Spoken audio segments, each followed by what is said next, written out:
Salut à tous, Benjamin. Euh, Salut. Vous me connaissez sûrement. Je suis passé sur la chaîne de Lunaris pour la restauration de ma Suzuki Cappuccino et de la Nissan V1, et plus dernièrement sur la chaîne Petites Observations Automobiles où la Cappuccino a été présentée.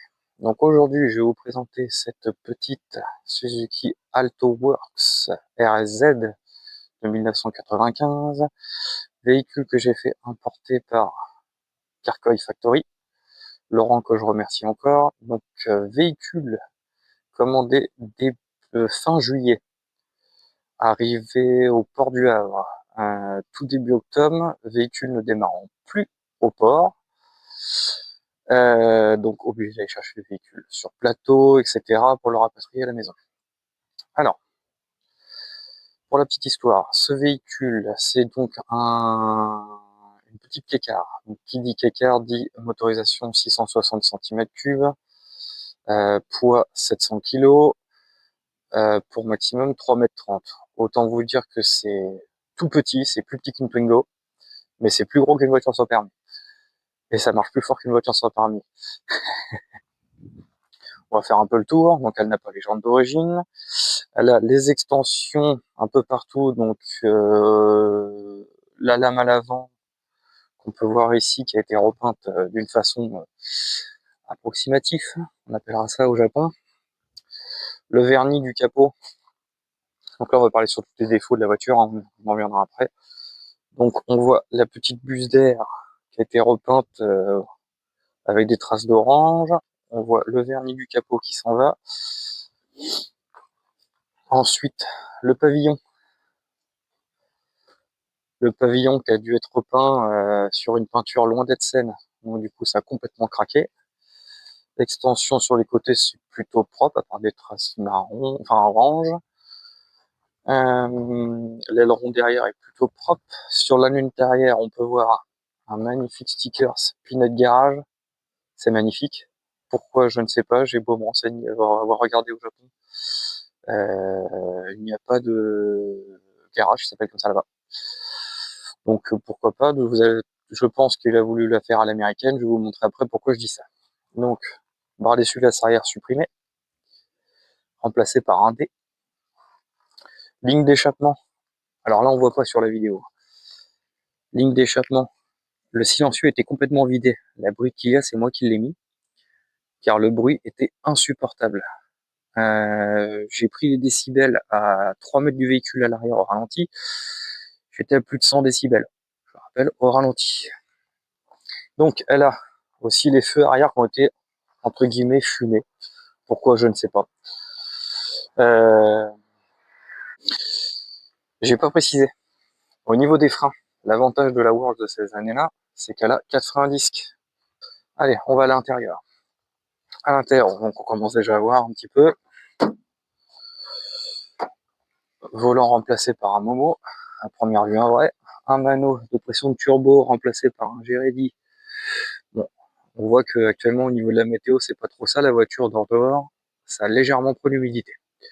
Ensuite, le siège chauffeur a été remplacé par un Recaro. À première vue, un vrai.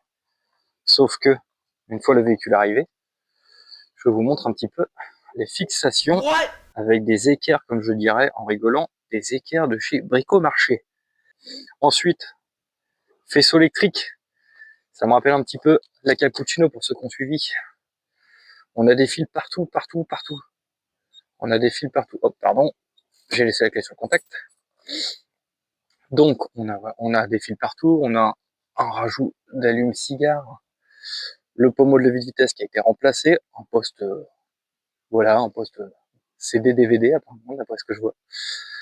Un rétro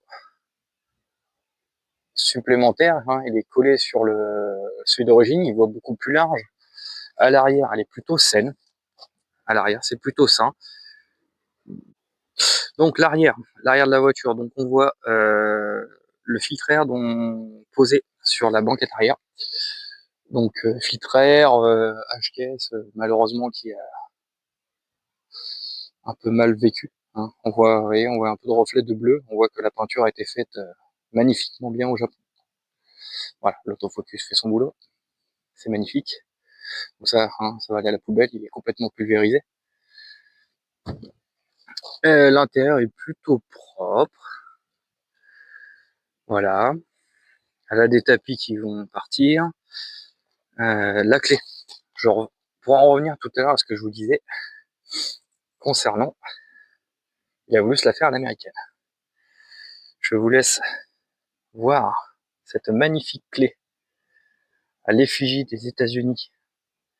Peut-être que le propriétaire au Japon rêvait d'aller faire un petit tour aux États-Unis. Les goûts, les couleurs, on peut pas vraiment en discuter. Passons. Donc cette voiture, elle affiche au compteur. Elle affiche exactement 32 999 km. Vous voyez, elle approchait 33 000 km. Donc on a juste sur le compteur, hein, température, liquide refroidissement, la jauge à carburant, contour et compteur kilométrique et journalier. Donc comme on voit le moteur, hein, très souvent sur le segment des kécars, ça monte très très haut dans les tours. La coque de volant qui a été repeinte en noir brillant, toute vilaine. Voilà. Alors c'est bien évidemment, pour en revenir, la boîte de vitesse, c'est bien évidemment une boîte manuelle 5 rapports. Évidemment, je ne voulais pas une boîte automatique. Donc ouverture du capot, on va aller voir un peu sous le capot. On va aller voir son cœur. Voilà. Donc on voit encore les vestiges du transport sur le bateau. Hop, je mets la petite barrette. Voilà. Voilà. Donc sous le capot. Donc on voit la peinture comme je disais. C'est pas extraordinaire. Hein. On voit du orange. Alors je sais pas si c'est un après teinté ou pas. Mais voilà. Ça ressemble beaucoup à un après. Et les optiques ont dû être cachées. Ouais, ça a dû être peint, je pense, directement. Le bouclier a dû être peint directement sur la voiture. Hein. On voit même, vous voyez, ici, on voit un peu d'orange même là, sur le bouclier. Donc voilà. Alors, sous le capot. Donc, comme je disais, 3 cylindres turbo, 660 cm3.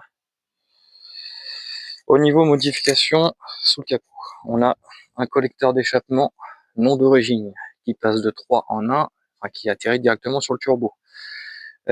Toutes les durées de dépression qui ont été, enfin du moins une grosse partie, qui ont été remplacées par de la durite silicone bleu. Après, voilà. Véhicule équipé de la climatisation d'origine. Au niveau des trains roulants, pareil, au niveau des trains roulants, voiture équipée de combinés filetés. Ensuite, que dire sous le capot? Sous le capot, il n'y a pas grand chose à dire, elle est plus ou moins d'origine. J'ai regardé turbo d'origine, ça peut être modifié. C'est pareil.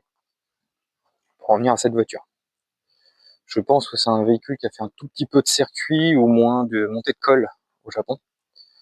D'où mon intérêt pour cette voiture. On va y venir. Donc pourquoi j'ai acheté cette voiture?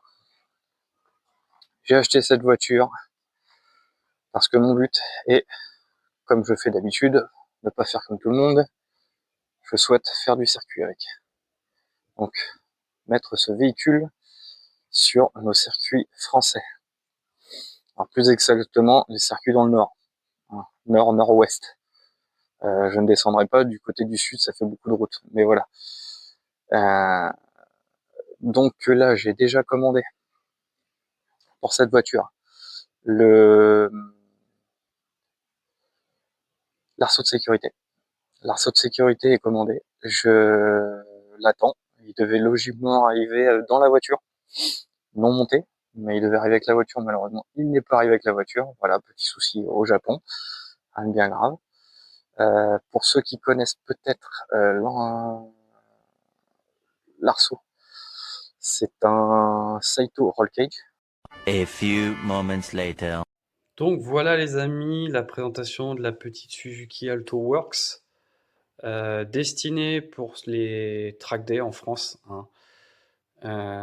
Si vous avez des remarques, des questions, des informations à me donner, des fournisseurs, des idées sur les pneumatiques, sur les freins, quoi que ce soit, je suis preneur, je suis très ouvert d'esprit.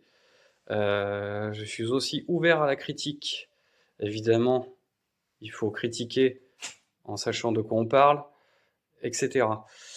Donc voilà, je vous dis à très très bientôt euh, avec une prochaine vidéo en espérant que elle aille pas trop mal avancé d'ici là. Ça serait pas mal. Allez, salut à tous et à bientôt.